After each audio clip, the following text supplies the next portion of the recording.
So we've done a bunch of things now, right? There's still a ton more to do, and you can ask Ritchie. I'm showing you quite a few. So, how to tie it all together, right? We started out with just a simple 2-on-1 from here, those kind of things. Getting into an arm drag, onto the leg. There's another one you can do from here. Get into the 2-on-1. Okay. And now if the guy's not moving his leg, you can do the same thing. Go down to the single leg. Right? Transition up here. Very easy. But the same principle applies. A lot of times I feel like I'm repeating myself, but you just drop your level to the elevator. Bring your butt down, you're not leaning down. You can transition from 2-on-1. From here you move the guy, and you kind of wait for him to step. He's switching his feet.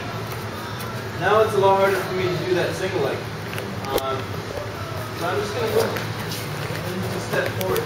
As he does that nice step, come in, up, change my level. Notice my head position too. It's in his chest here, it's not out here or down here. I think a lot of you guys are saying you can definitely get choked out, right?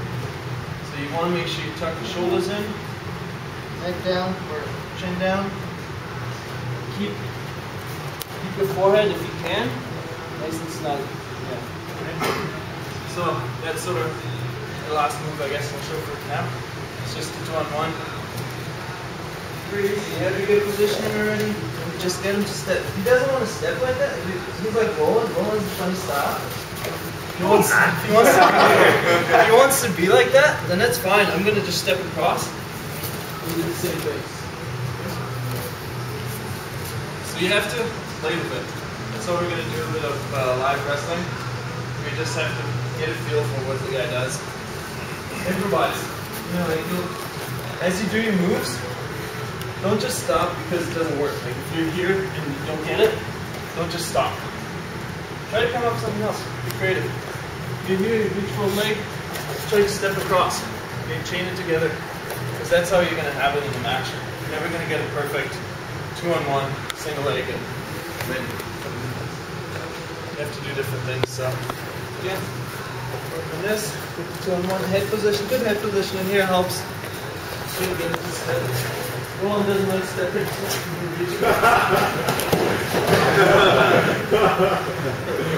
We just make things up, right? Roland's fairly strong, like he's very solid wrestler, so it's harder to get him to move, but just make him tired and then Any questions for this one? I have a question just in general, doing the single leg. Is the ideal position for your head, using a wrestling perspective here, is it to be on the outside, sort of snugging that hip, or do you want it on the inside, like facing in, sort of on his chest? Two different ones. See, high crotch. Or does it just depend, I guess? Arm drag, high crotch here. Yeah. I'm on the outside. Okay. That's when you switch to the double. Yeah. I'll pull back out. It's also the other one when I adjusted from the 2-on-1. Yeah. I'm on the inside now, so my forehead is going to be in here, driving in his chest. Okay. So which do you feel is stronger though? Like which would you rather have? I prefer this one. Yeah. Just because this one works for me in a lot of situations from the underhook. Right? We haven't touched much at all on the underhook, but there's a whole bunch of stuff you can do from here where I can just drop down and do this. Whereas the downside to being on the outside, if you're here on the outside, so you can get pushed down. So I'm in here, the guy can push your head down and out, and now in the position that I told you not to be in, right? So it's just a little harder to maintain your position there. Not impossible. You guys can do it for sure.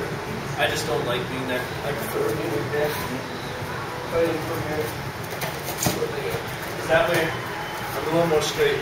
Like my body's up higher and works easier for me.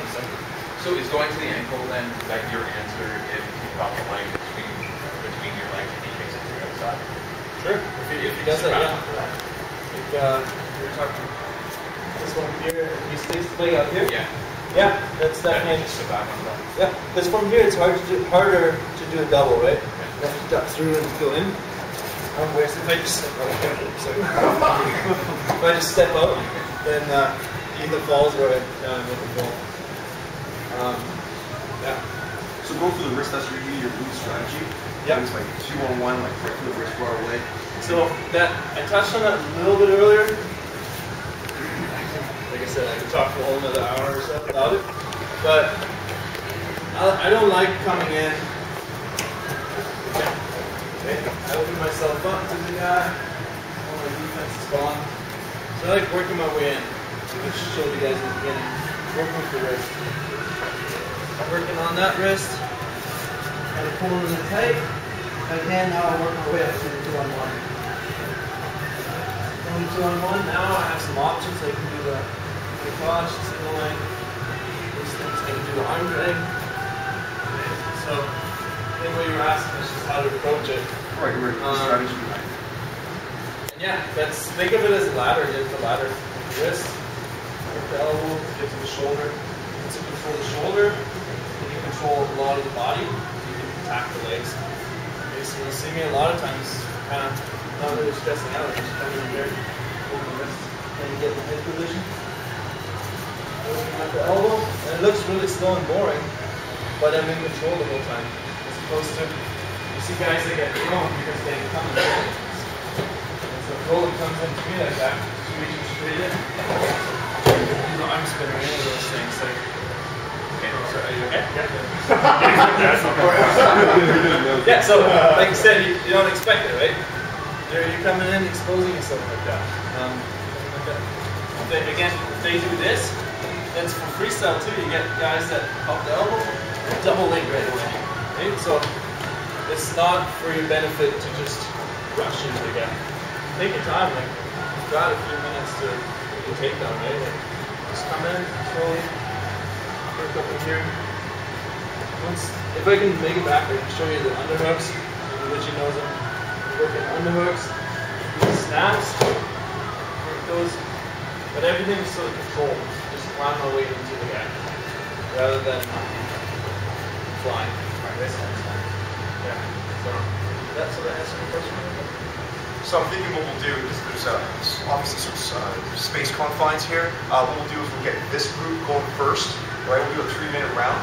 All right, and the people that are out, just make sure that everybody's safe, nobody's like clashing with their neighbors, and we'll do a 3-minute round, and then we'll just cycle through, and then you guys can take a break.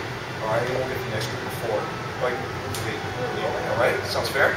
All right, so yeah, we'll just do some live wrestling. All right, mouth guards team, we're gonna be looking for safety gear.